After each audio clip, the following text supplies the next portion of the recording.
생활 속에 거하신 우리 주 예수를 힘든 순간에 나를 찾아오셔서 친구로 삼아주셨네.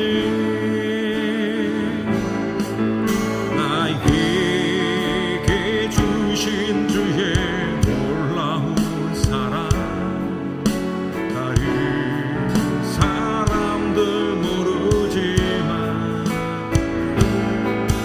근심과 걱정 속에 찾아오신 주님의 위로하심이 오늘 주의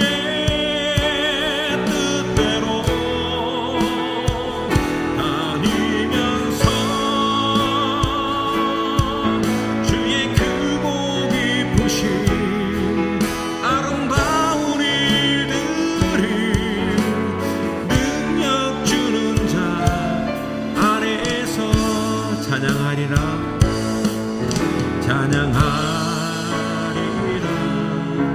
생활 속에 거하신 우리 주 예수 힘든 순간에 나를 찾아오셔서 친구로 삼아주셨네. 나에게 주신 주의 놀라운 사랑, 다른 사람들 모르지만 근심과 걱정 속에 찾아오신 주님의 위로하심이 오늘 주의 뜻대로 다니면서 주의 크고 깊으신 아름다운 일들을 능력 주는 자 안에서 나에게 주시는 나에게 주신 주의 놀라운 사랑, 다른 사람들 모르지만 근심과 걱정 속에 찾아오신 주님의 위로하심이 오늘 주의 뜻대로 다니면서 주의 크고 깊으신 아름다운 일들이 능력 주는 자 안에서 내가 할 수 있어요. 내가 할 수 있어요. 내가 할 수 일어난 모든 일들이 내게 일어난 모든 일들 난 주님께 감사드려요. 나의 몸과 마음을 주께서 그의 거룩한 손으로 선택하시며 나의 행위와 나의 입술과 나의 영혼을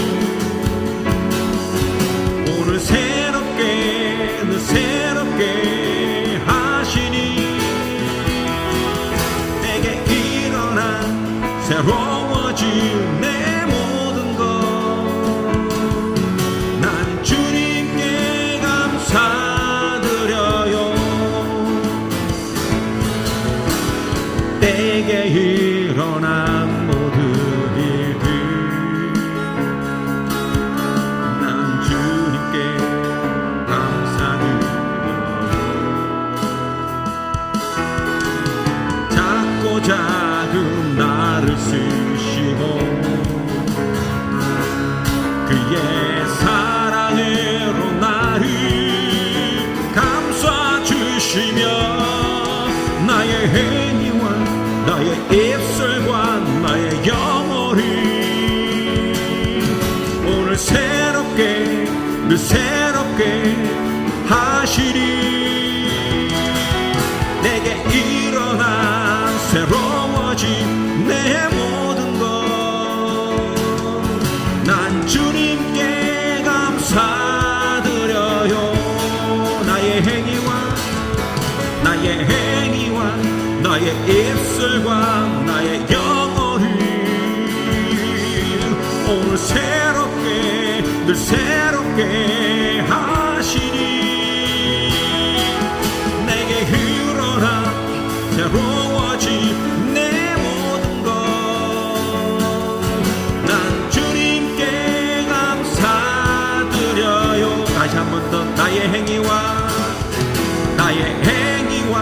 나의 입술과 나의 영혼을 오늘 새롭게 하시리. 내게 일어난 새로워진 내 모든 것 난 주님께 감사드려요.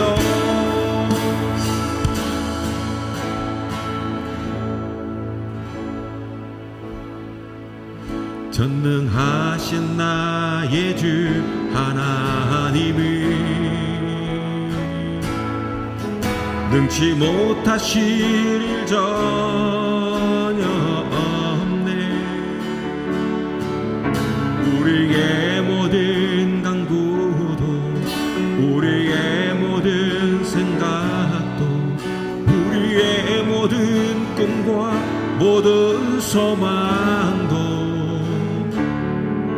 진실하신 나의 주 하나님을 우리의 모든 괴로움 바꿀 수 있네. 불가능한 일 행하시고 죽은 자를 일으키시 그를 이길 자 아무도 없네.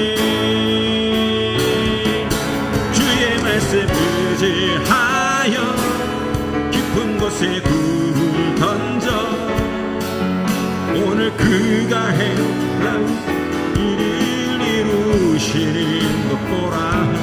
주의 말씀 의지하여 믿음으로 금을 던져 믿는 자에게 놓지 못함 없네. 전능하신 나의 주 하나님을 능치 못하실 일 전혀 없네. 우리의 모든 간구도 우리의 모든 생각도 우리의 모든 꿈과 모든 소망도 신실하신 나의 주 하나님은 우리의 모든 괴로움 바꿀 수 있네. 불가능한 일 행하시고 죽은 자를 일으키시니 그를 이길 자 아무도 없네.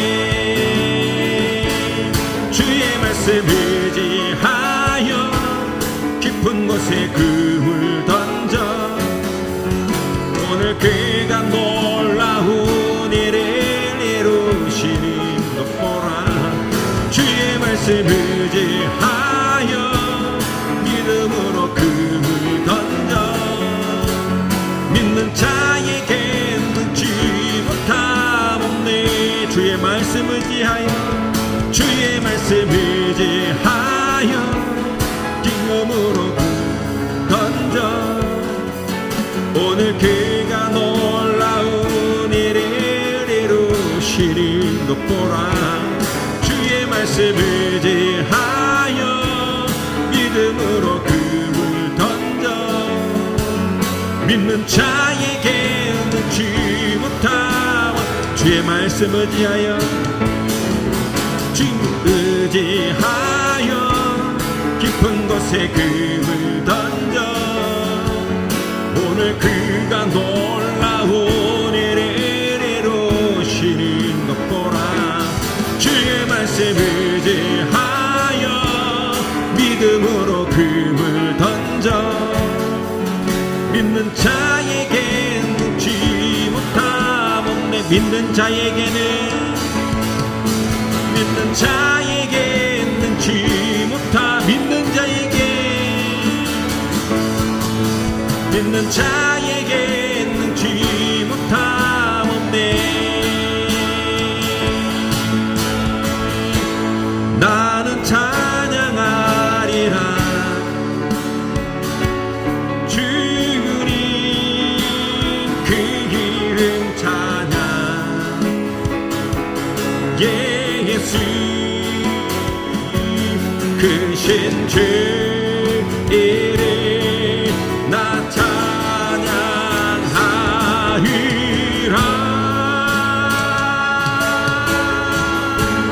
나는 찬양하리라 주님 그 이름 찬양. 예수 크신 주 이름 나 찬양하리라.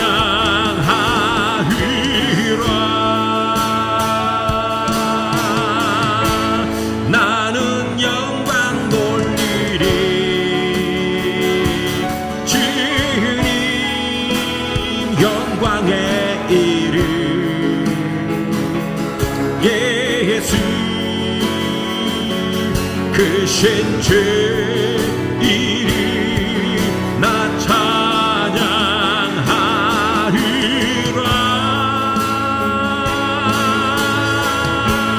나는 영광 돌리리 주님 영광의 이름. 예수 크신 주 이름 나 찬양하리라.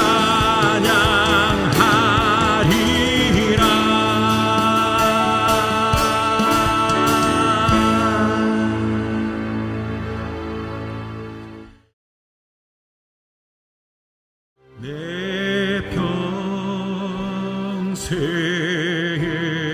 가는 길 손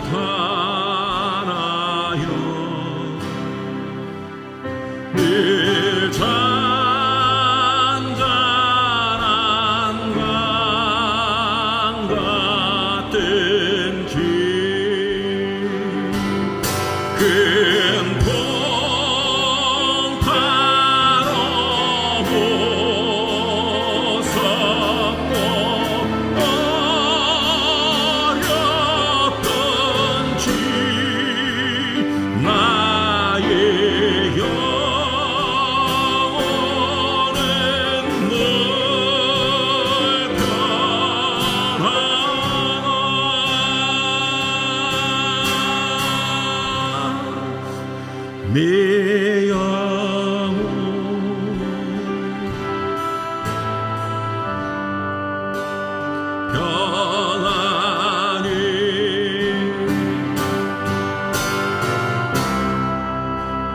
내 영혼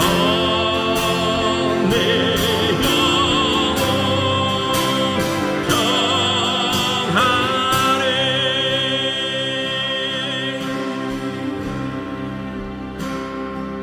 저와 귀를 우리를 삼키려고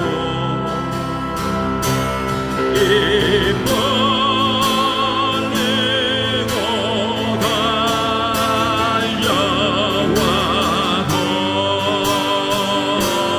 주의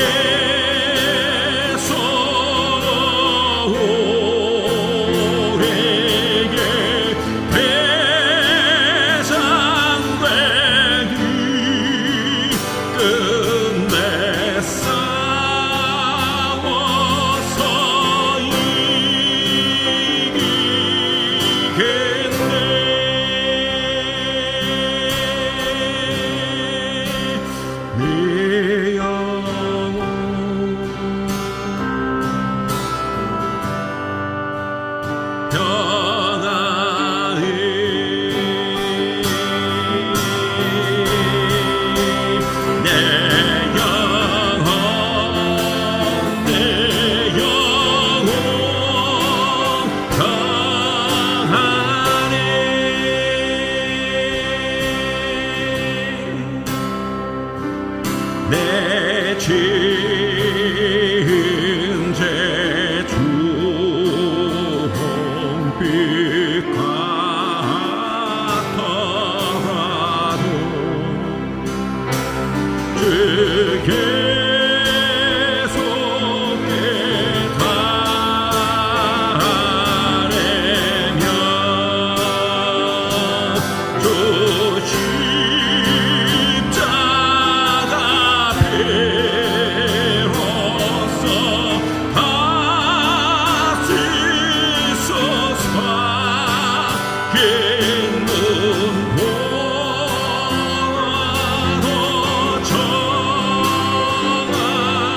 정하겠네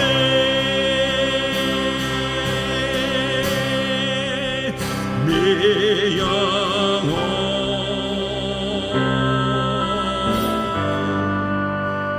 평안히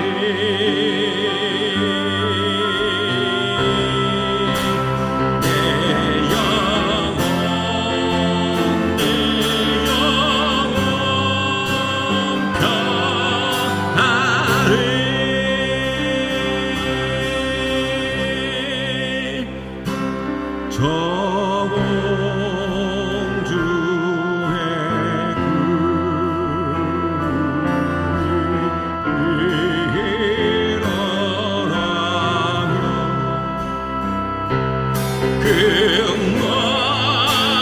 평안히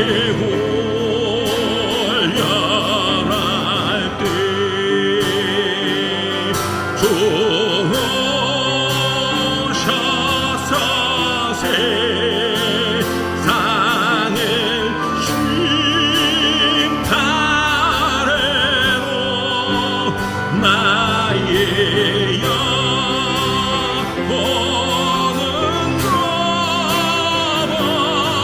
없겠네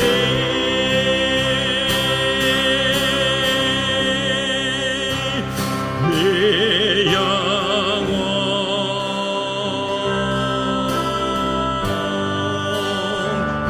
평안히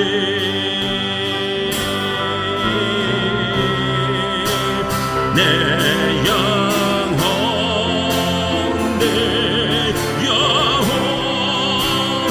평안히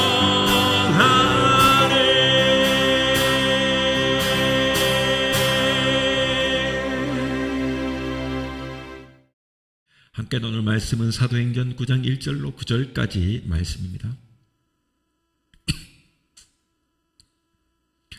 사울이 주의 제자들에 대하여 여전히 위협과 살기가 등등하여 대제사장에게 가서 다메섹 여러 회당에 가져갈 공문을 청하니 이는 만일 그 도를 따르는 사람을 만나면 남녀를 막론하고 결박하여 예루살렘으로 잡아오려 함이라.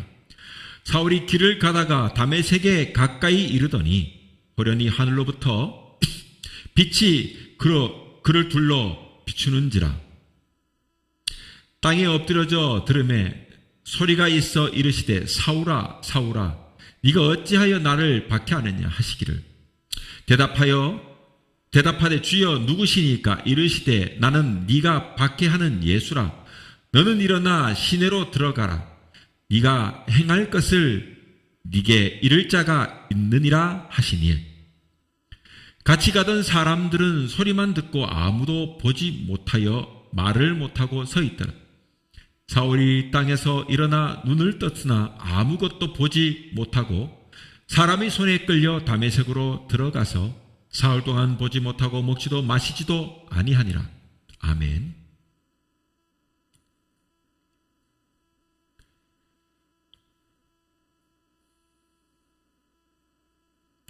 네, 오늘은 사도행전 9장 1절로 9절 말씀을 통해서 깨어지는 은혜라고 하는 제목으로 말씀 나누겠습니다. 귀한 은혜가 있길 바랍니다. 곤충의 세계를 보면 곤충들은 일생 동안 몇 번씩 변화를 겪습니다. 흔히 이것을 변태라고 합니다. 변태. 우리가 남자들이나 여자들이나 뭔가 좀 지나친 그런 성적인 욕구를 발현할 때 변태라고 표현하긴 합니다만 그런 뜻하고는 전혀 다르게 겁질이 벗겨지는 그런 현상 혹은 전혀 다른 모습으로 완전히 바뀌어버리는 탈바꿈하는 이런 곤충들의 세계를 흔히 가리켜 변태라고 표현합니다. 곤충의 변태는요, 번데기 과정을 거치는 완전한 변태가 있고 또 번데기를 거치지 않는 불완전한 변태가 있다고 합니다. 아무튼 처음에는 알에서 시작해요. 그래서 애벌레가 되는 등의 과정을 통해 곤충이 됩니다. 이렇듯 곤충은 몇 번씩 껍질을 벗다가 마침내는 나방이 되고 또 나비가 되고 또 매미가 되어서 처음과는 비교도 하지 않는 다른 차원의 곤충으로 변해서 하늘을 날아다니는 신비스러운 삶을 살아가게 됩니다. 그러니 곤충들은 이렇게 변화하고 몇 번씩 거듭나는 동안 새로운 차원의 삶을 살게 됩니다. 곤충뿐 아니고 사람도 보면 일생에 몇 번씩 이 변태는 아니지만 인생의 변환점을 맞이합니다. 사람은 외형적으로 완전한 그 다른 모습으로 바뀌는 그런 과정은 없지만 다양한 계기로 맞게 되는 인생의 전환점을 통해서 인생의 모습이 그 모습을 바꾸어가면서 한 단계씩 발전하는 삶으로 살아가게 됩니다. 이러한 변화, 이것이 바로 사람을 사람되게 하고 사람으로 하여금 아주 원숙한 삶을 살아가게 하는 매우 중요한 요인이 되는 것입니다. 흔히 사람들은 이렇게 성숙해지면 철이 들었다라는 말을 하면서 칭찬하기도 해요. 철 들었다. 제가 늘 얘기합니다만은 이 철 들었다고 하는 그 표현의 그 철자가 사계절을 나타낼 때 사철 표현할 때 그 철이 같은 한자 단어를 써요. 즉 사람이 봄, 여름, 가을, 겨울을 알아가는 것이 철드는 거예요. 봄이 되면 동토의 땅에서 싹이 자라기 시작하고 움트기 시작해서 그렇게 되고 여름이 되면 푸릇푸릇한 새싹이 돋으면서 봄에 꽃이 피었다가 여름에 활짝 폈다가 그리고 가을이 되면 낙엽이 지고 또 추수가 하게 되고 겨울엔 다시금 얼어버리는 땅이 되는 이런 사계절의 변화를 이해하는 것, 깨닫는 것을 옛사람들은 철들었다고 표현을 했단 말이에요. 그렇게 한 살 한 살을 먹어가는 것이 성숙해야 되는 과정이니까 철들었다는 표현을 한 겁니다. 신앙인에게 있어서는요, 더욱 그리스도인다워지는 것이 좋은 의미에서 보자면 변화라고 할 것이고 철이 들었다 하는 표현이 적절하지 않겠나 하는 생각을 해봐요. 그 좋은 예로 본다면 오늘 본문이 사울의 변화는요, 좋은 사례가 됩니다. 그는 예수를 만남으로써 인생의 엄청난 변화를 겪는 사람이 됩니다. 예수님을 만남으로 그의 이름이 사울에서 바울로 바뀌는 일생일대의 전환점을 맞이하게 되었습니다. 사울이라고 하는 이름의 그 뜻은 구한다라는 뜻을 가지고 있습니다. 사울은 변화되기 전만 해도 굉장한 야심을 가진 그런 야심이 있었던 사람입니다. 공명심과 명예심도 대단했어요.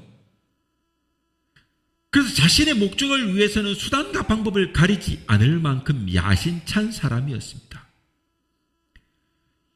이신양명의 귀에, 즉 이신양면하기 좋은 환경에 그는요 어릴 때부터 태어난 거예요. 고대 사회는 그 봉건주의 사회도 마찬가지지만 지금의 그 공화주의 사회, 즉 민주주의 사회가 아닌 이전 계급주의 사회일 때만 해도 태어날 때부터 신분이 정해지지 않습니까? 그러니까 그 인도의 지금 카스트 제도 같은 경우도 지금도 여전히 인도에는 천민 사회, 지배 계급이 있고 천민 계급이 있고 그렇잖아요, 그죠? 그런 계급 사회 구조에서 태어나면요, 태어날 때부터 양반으로 태어나고, 태어날 때부터 천민으로 태어나고, 중인으로 태어나고, 완전히 그 쌍놈으로도 태어나기도 하고, 그런 태어날 때부터 그러니까 막 금수저를 물고 태어나고 막 그러는 거잖아요.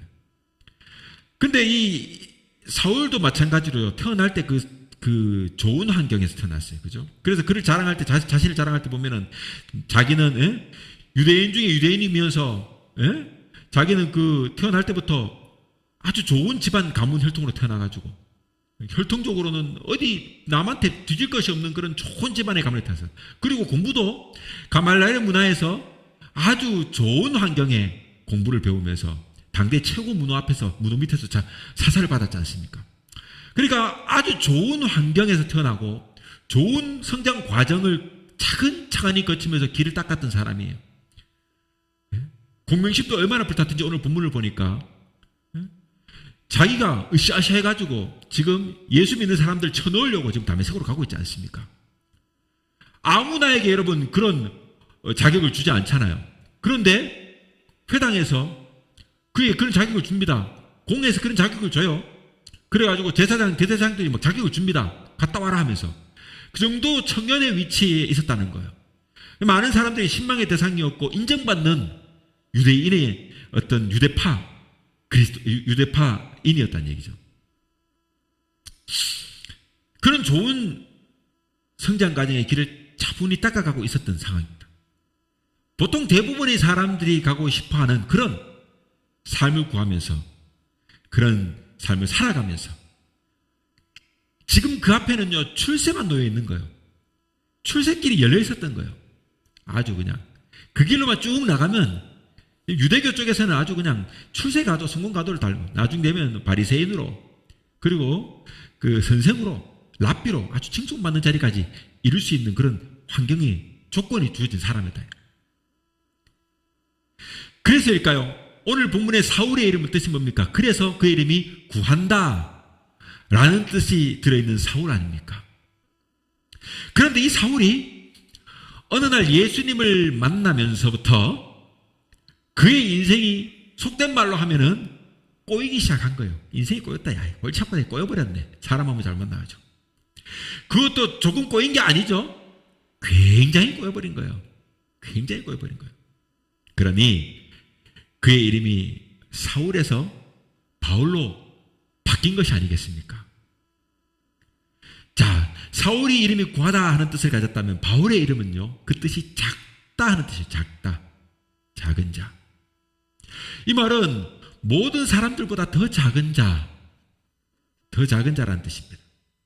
그러니까 사울의 인생은 어느 날 예수님을 만남으로 인해 가지고 그 인생이 엄청나게 변화된 인생을 살아가게 된 것이다 하는 거죠. 그래서 오늘은 이 사울이라고 하는 사람의 인생의 변화를 보면서 본문이 주는 그 교훈을 생각하며 의미를 교훈받고자 합니다. 이 사울은 적어도 3단계의 변화를 거치면서 그 인생이 마침내 완전한 그리스도인이 되었다고 볼 수 있습니다. 첫 번째로 본다면 그는요 자기 중심적인 사람이었어요. 자기 중심적인 사람. 사람들은 다 자기 중심적인 사람으로 인생을 출발해요.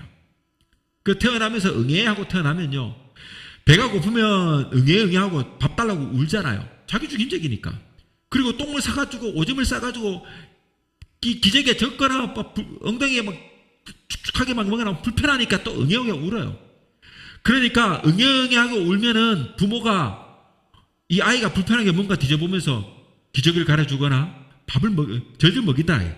이것을 자라면서 어린 순간 세상에 태어나자마자 알게 되니까 이게 권력이 되는 거예요. 인간은요 태어나면서부터 권력을 알아요. 뭐가 권력이냐? 야, 내가 이들에게는 최고 이거구나. 그걸 알게 돼요. 그래서 불편하면 우는 거야.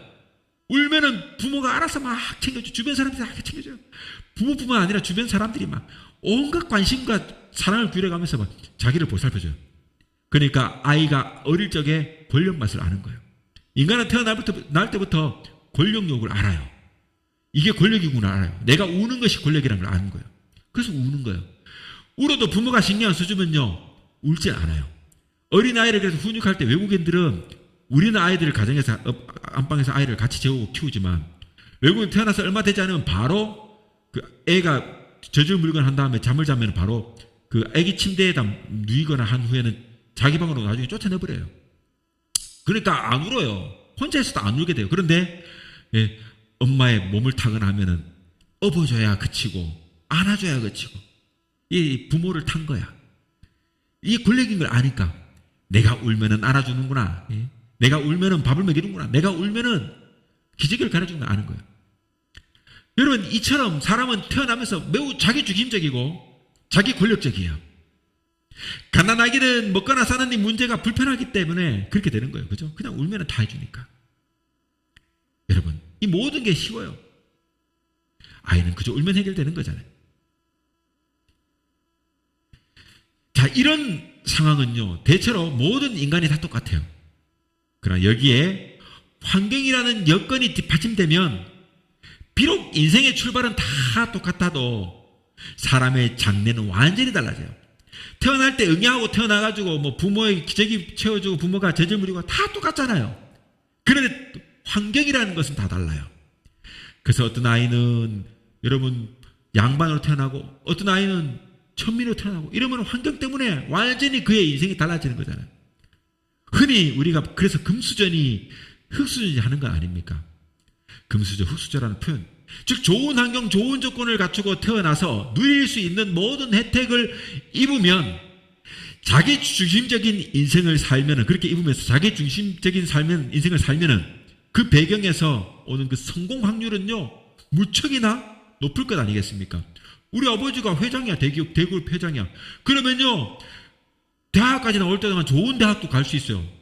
어릴 때부터 막 좋은 선생들을 붙여주니까. 그래가지고 막 좋은 가정교사 붙여주니까 막 공부를 잘하게 되고 또 좋은 학교를 가면요 그 주변에 공부 잘하는 애들 막 붙여가지고 막 공부를 계속 시켜주거든.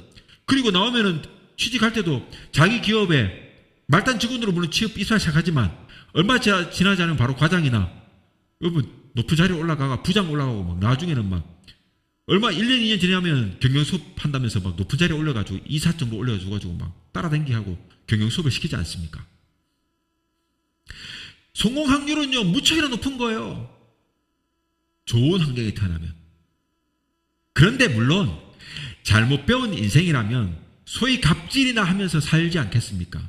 그러나 사울도 여러분 마찬가지로 보니까 좋은 조건에 태어났습니다. 그는 세상에서 입신하기에 아주 좋은 배경을 가지고 태어났잖아요. 그는 길리기아 다소에서 태어났어요. 그리고 좋은 환경을 가진 지역에 태어난 거예요. 그러니까 당시 이 다소는요 길리기아의 수도였어요. 그래서 이거는 동서양의 문물들이 합류되는 그 지점이다 보니까 변화가 되는 화려한 그런 도시예요. 여러분 대전 같은 경우 알잖아요. 대전도 큰 도시예요. 그죠? 직할시잖아요. 광역시잖아요. 대전이 여러분 놀랍게도 대전이라고 하는 그 동네가 생긴 지 역사가 100년 정도도 안 되는 걸로 알고 있어요.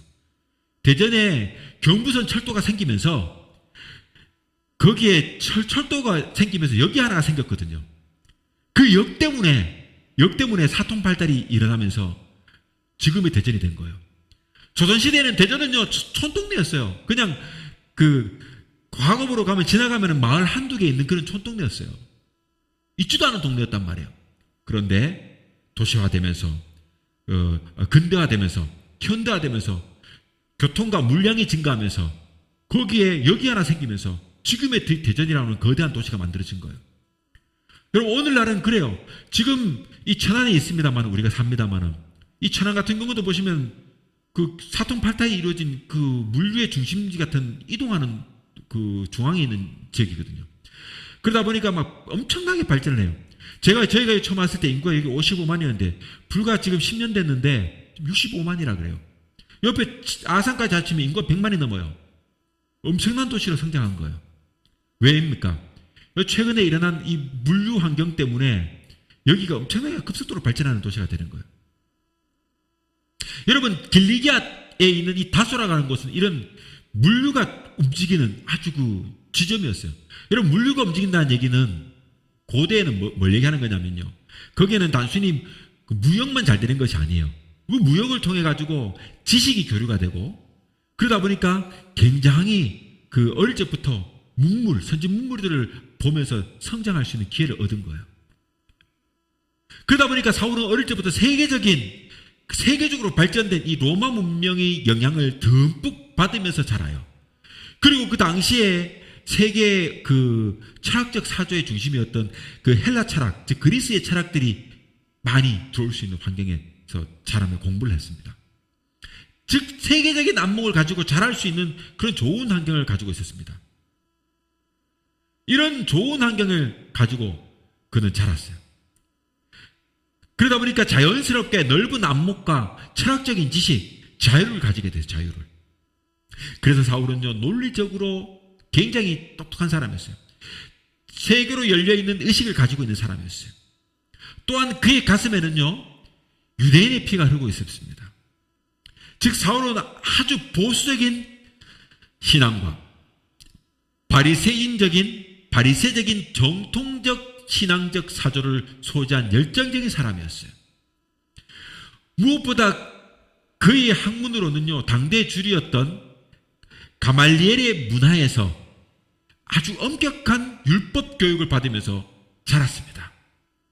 그 결과 사울은 당시 정치, 문화, 종교 할 것 없이 다방면에 정통했고, 거기다가 번뜩이는 지성과 천재적인 한문성을 가진 사람이 된 거예요. 이 같은 자질이 탁월성 때문에 사울은 자연스럽게 기성 세력들로부터 일찌감치 점찍혔어. 장래에 충망받는 사람으로 인정받았어요. 그래가지고 사울은요, 기성 세력들이 지시에 따라가지고 지금 그리스도인들을 무자비하게 탄압하는 그 일에 앞장서는 그런 열심당원이 돼버린 거예요. 그런 일을 하는 것이 곧 자신이 성공하게 하는데 큰 도움이 된다는 그런 사실을 알고 있었고, 그것을 그렇기 때문에 사울은 그리스도인들을 핍박하는 데 열심을 다했습니다. 또 그런 자신의 행동에 대해서 사울은요, 만족했어요. 아주 흡족했어요. 그래서 기성 세력들이 경계하는 그리스도인들을 무조건 핍박하고 박해했고, 증오심을 가지고 탄압하면서 일말의 부끄러움으로 인하 수치감 이런 것들을 가지지 못했어요. 그래서 스데반이 돌에 맞아 죽을 때 그 곁에 서가지고 사울이요, 죽어가는 그 광경을 보면서 웃음을 지었던 거예요. 사람이 죽는데도 미소를 지었어요. 얼마나 율법적으로 그런 사람이 되는지 몰라요. 어째 사람이 그래요, 그죠? 자기 앞에 지금 사람이 죽는데. 사울은 그런 자신의 행동이 곧 하나님을 위한 일이라고 굳게 믿었던 사람이에요. 이것이 사울의 청년 시절의 모습이에요. 이것이 사울이 자기 중심적인 시절의 모습이에요. 자기 중심적인 사람의 모습. 오직 미래의 출세를 위해 자기 중심적인 삶을 살았어요. 사람들에게는 여러분 모든 이런 때가 있어요. 모든 이런 때가 있어요. 이때는 모두 자기 중심에 빠져가지고 충고도 조언도 무시하고 살아가기 때문에 그래요. 여러분 사춘기 젊은이들 보세요. 여러분 모든 그런 것은 아니지만은 이들을 보면요 거의 다 자기 중심적이잖아요. 누구의 충고도 받지 않아요. 저도 어릴 적 그랬거든요. 간섭도 듣기 싫어합니다. 부모의 잔소리도 싫어해요. 자기 생각을 바꾸려고 하지 않습니다. 그래서 이런 개인의 어떤 시대를 가리켜가지고 자기 중심적인 시대라고 말하는 거예요. 사울도 그런 인생을 살았던 거죠. 그래서 자신이 옳다고 판단한 일을 위해서 미친 듯이 뛰어다니면서 그래서 그리스도인들을 핍박하느라고 아주 동분서주하고 있었던 것이 지금 본문 앞부분의 현실이잖아요. 그러나 사람은요, 이런 자기 중심적인 생각을 가지고 한평생 살 수는 없어요. 그렇게 살다가는 어느 시점에 가서는요, 그 같은 생각이 깨지고 환상과 꿈에서 깨어나는 경험을 하게 돼요. 여러분, 대부분 사람들이 그렇게 살다가 어느 순간 되면은 자기 위치에 알게 돼요. 내 가정 상황과 내가 어떤 정도 위치에 있는가를 알게 되면 점점 낮아지게 되잖아요. 네? 사람도 여러분 이러한 삶의 과정을 거치면서 비로소 공감하는 그런 사람이 되는 거 아닙니까? 자, 둘째로 본다면 바울은요 자아가 깨어지는 경험을 하게 됩니다. 오늘 본문의 이 지점이 바로 사울이 바울 되는 사건 아닙니까? 그 지점이지 않습니까? 사람들에게는 누구나 다 그 자기 중심적인 삶에서 깨어지는 그런 경험이 있어요. 물론 그런 경험이 없는 사람도 있습니다만 그런 경험이 있어야만 사람이 사람 되는 거예요. 사람이 이렇게 자기 자아가 깨어지지 않으면 또 다른 세계를 발견하거나 새로운 가치관을 갖는 것은 불가능해져요. 이것은 불신자들도 마찬가지예요. 불신자들도 보면 신앙의 세계를 모르기 때문에 오해하고 핍박하고 증오하고 그래요. 여러분, 그것은 잘못이 아니에요. 자기 판단에는 지금 그것이 가장 옳은 방법이고 합리적이라고 생각하기 때문에 그래요. 왜냐하면 그것이 자신이 가지고 있는 그 가치관에 부합하기 때문에 그래요. 그러니까 뭐 그렇게 행동하는 거예요.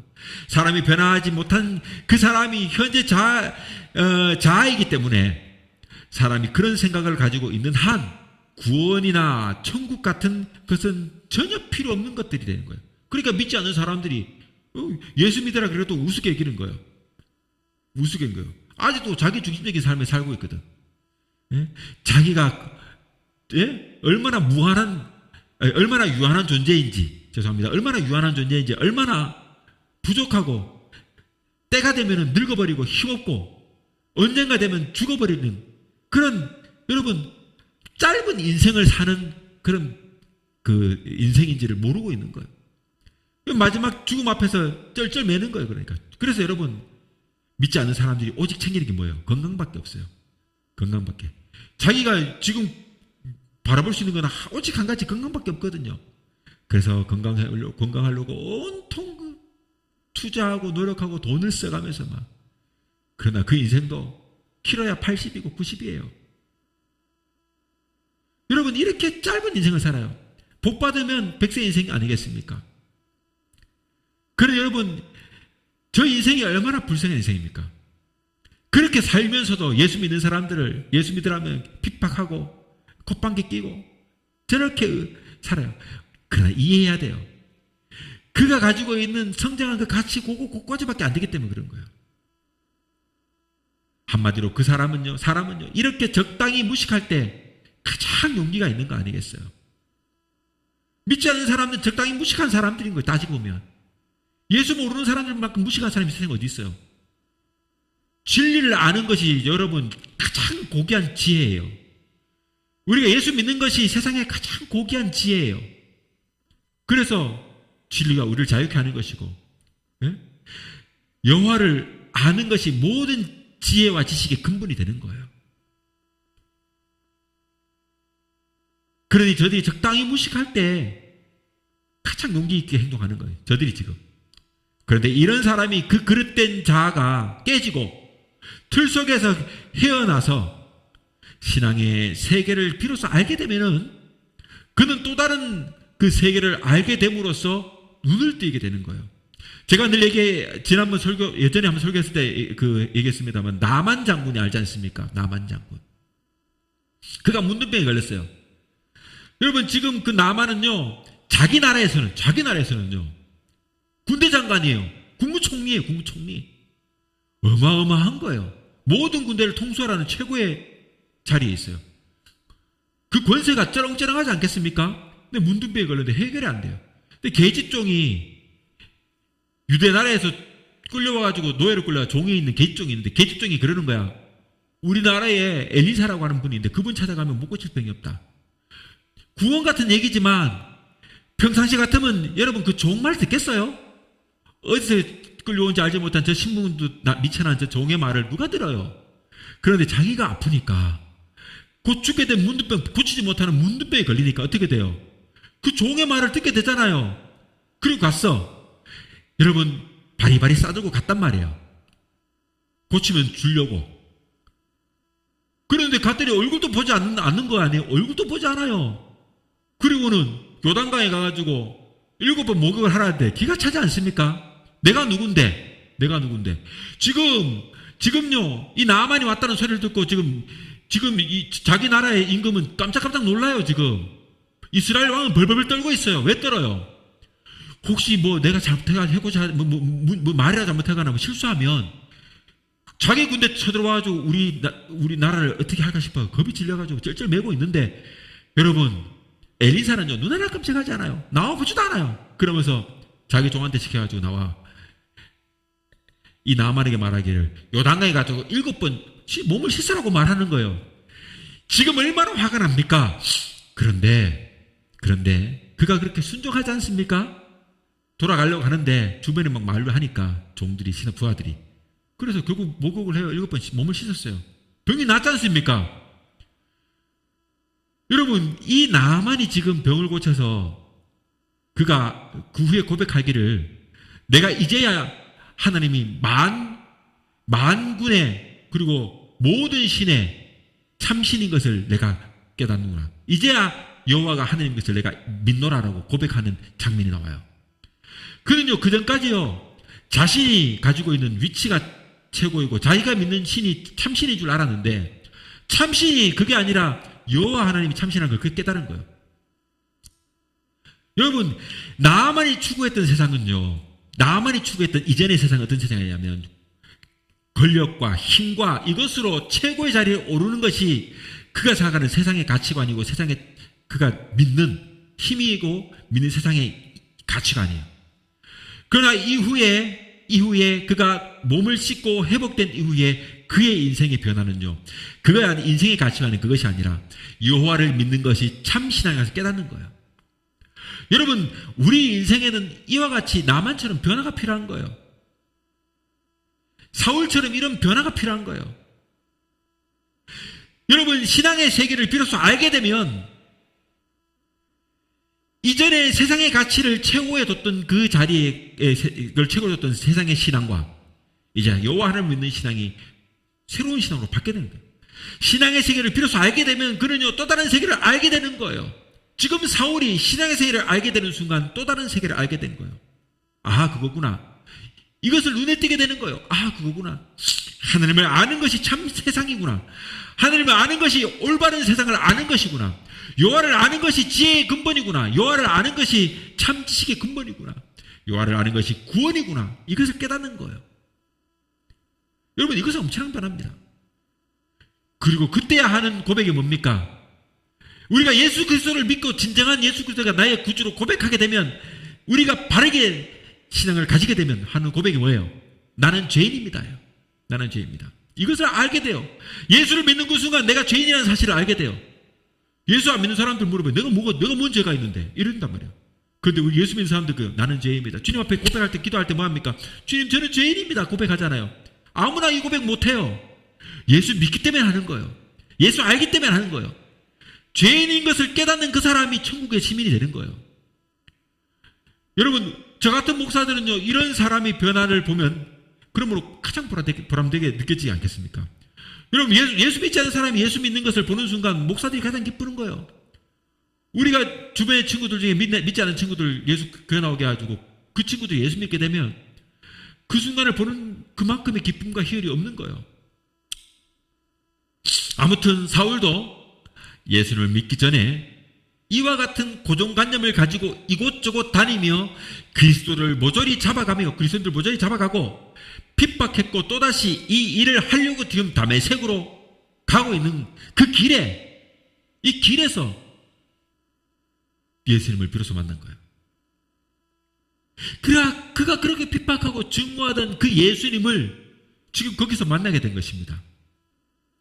그러고 나서 그는 지금까지 가지고 있던 그의 고정적인 자아, 고정관념, 절대신념들이 산산이 부서지고 깨지는 경험을 하면서 여러분 그곳에서 철두철미하게 자신이 부서지는 아픔을 경험하게 돼요. 그때 그는 이 엄청난 변화와 충격을 받고 어떻게 돼요? 3일 동안 말을 못해요. 3일 동안. 여러분 우리가 예수 믿을 때 예수 믿고 진짜 그 성령으로 은혜 받으면서 그 예수님을 내 마음의 구주로 정말로 진실되게 고백하면서 믿게 되는 그 순간 됐을 때 여러분 그 감격이 얼마나 오래 갑니까? 진짜 오래 가거든요. 그리고 저는요 예수 믿고 제 경험을 봤을 때 한 5년 동안은요 제가 생각하는 대로 기도하는 대로 다 응답받았어요. 실제로 제가 군대 제대할 때까지 한 5년 제가 예수를 고2 때 고3 때 영적인 예수님을 완전히 내 마음으로 고백하게 되면서 믿게 됐는데 그리고 제대하고 나서 잠깐까지 아무튼 기도하는 대로 거의 응답받았던 것 같아요.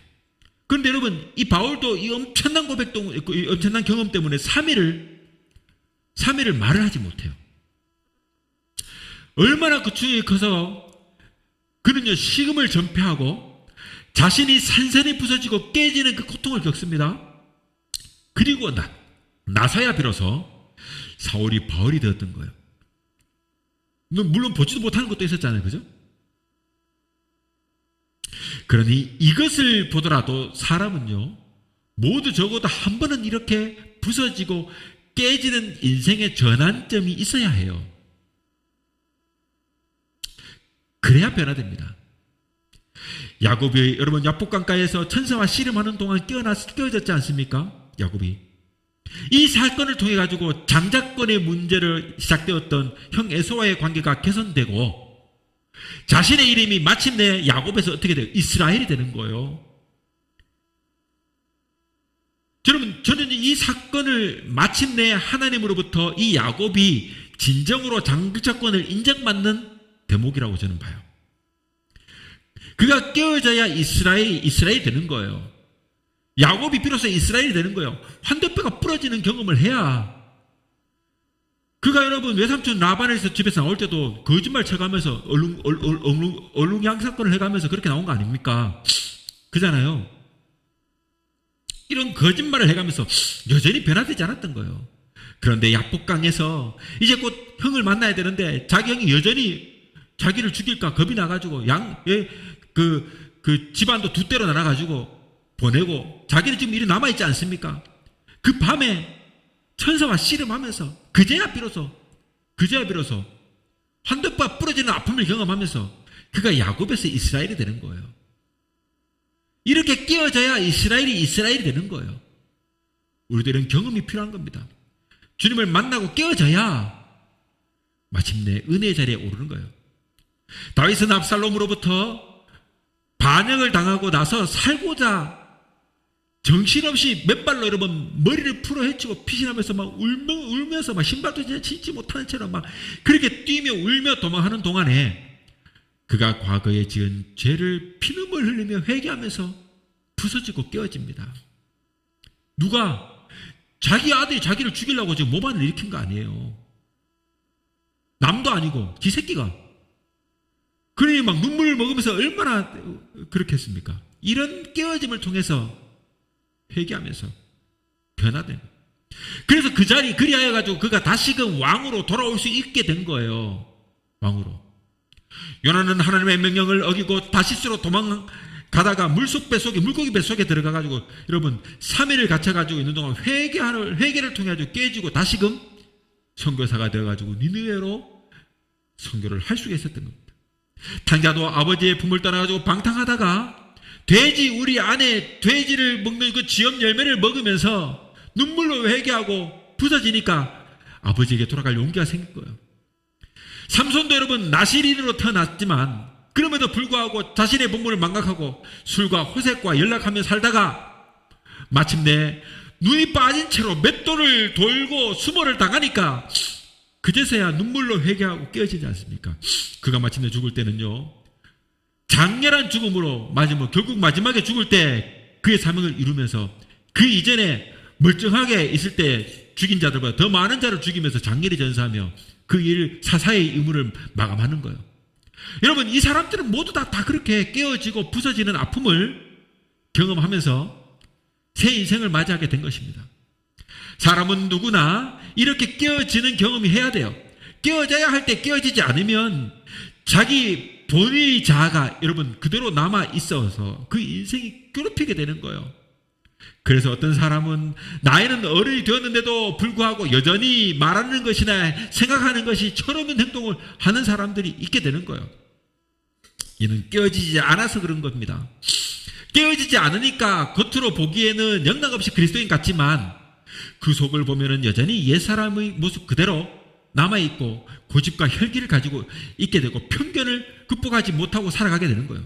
입으로는 예수님을 말하고 복음을 말하고 은혜를 말하고 믿음으로 말하고 천국을 말하고 있지만 가슴은 여전히 변화가 없고 변화되지 못하고 옛사람 그대로 여러분 말하고 남아있겠으니까 하나님을 향한 열정이 없고 싸늘하게 식어버린 채 살아가게 되는 거예요.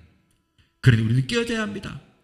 그래야 굳은 마음에서 생수가 나고 체면도 극복하게 되고 자존심도 부서지게 되고 그래서 비로소 사울에서 바울로 되는 거예요.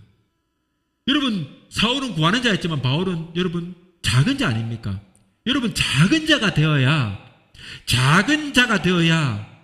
주님의 사랑을 경험하게 되는 거예요. 이렇게 깨어질 때 완전히 깨어져야 부서져야 은혜를 경험하게 되는 거예요. 깨어지되 완전히 깨어지지 않으면 얼마 못 가가지고 다시금 내 속에서 내가 일어나게 되는 거예요. 작은 자가 아니니까. 여러분 저도 그래요. 간혹 마트에서 막걸리를 보면요 막 입이 침이 팍 돋아요. 사람이 변해가지고 목사가 됐는데도 불구하고 여러분 옛날에 그 마시던 그 술이 생각하고 막 술 맛이 막 생각하고 막 속에서 막 가라앉지 않고 있었던 그 옛 순간이 막 꿈틀거리는 거예요. 술 냄새가 엮은 게 아니고 기가 막히게 코를 찌르게 되는 거예요. 여러분 우리가 다 그런 거잖아요. 깨어지되 완전히 깨어지지 않으니까 그 근성이 여전히 속에 살아가지고 있는 거예요. 그래서 되살아나게 되는 거예요. 여러분 어느 고등학교에서 싸움이 벌어졌는데 한 학생이 연필을 깎는 칼로 옆에 학생들을 찔렀습니다. 그러자 학교에서는요 학생들이 책가방을 모조리 조사해가지고 칼을 모두 회수했어요. 앞으로 그 어느 누구도 칼을 가지고 다니지 말라고 주의를 합니다. 여러분 이것이 소위 말하는 우리식 교육이에요. 여러분 칼을 뺐으면 뭐예요?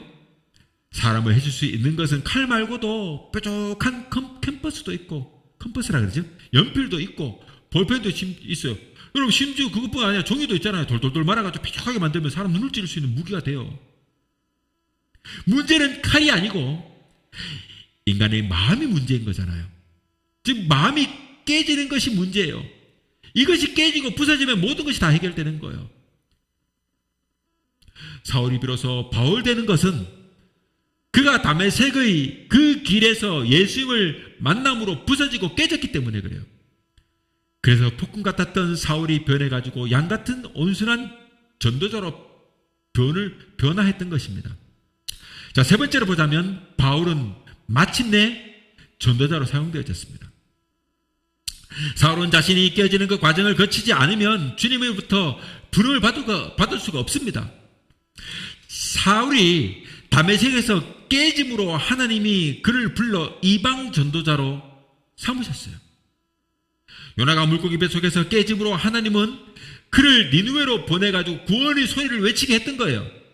탕자가 돼지 우리 안에서 깨짐으로 아버지 품에 돌아갈 수 있었어요. 다윗이 피난길에 슬피 울며 철저하게 깨지니까 그 피난길에서 회복되어 가지고 다시금 왕의 자리로 돌아갈 수 있었어요. 야곱이 약복강에서 다리가 부서지면서 철저하게 깨지니까 20년 동안 원수로 지내던 형과 화해하게 되고 남은 생에 비로소 장자로 다윗과 예수 그리스도의 세계를 이루는 조상이 되어 수 있었던 거예요. 모세가 미디안 광야에서 40년 동안 철저하게 부서지고 깨지니까 성숙해지니까 하나님은 그를 불러가지고 이스라엘 구원자로 다시금 애굽으로 보내졌던 겁니다. 이제 말씀 맺습니다. 자, 여러분, 우리의 현주소는 어떻습니까? 우리도 철저하게 부서져야 해요. 깨어지고 부서져서 하나님이 사용할 수 있는 그릇으로 우리가 그릇을 비워야 합니다. 사용할 수 있도록 그릇을 비워야 됩니다. 그렇게 부서지는 경험을 통해 하나님이 쓰시는 그릇으로 준비되어지기를 주님의 이름으로 축원합니다.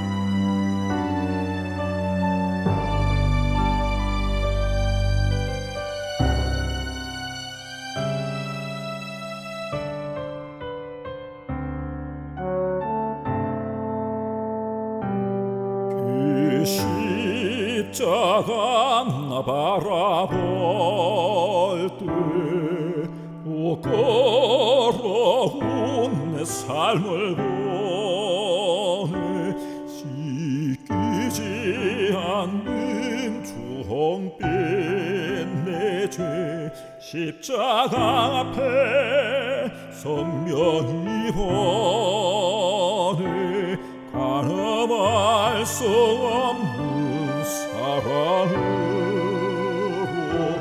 나의 산 소망 되신 하나님 거절할 수 없는 완전한 구원 나를 위한 십자가 사랑 가늠할 수 없는 사랑으로 나의 산 소망 되신 하나님 거절할 수 없는 완전한 구원 은혜 위에 은혜로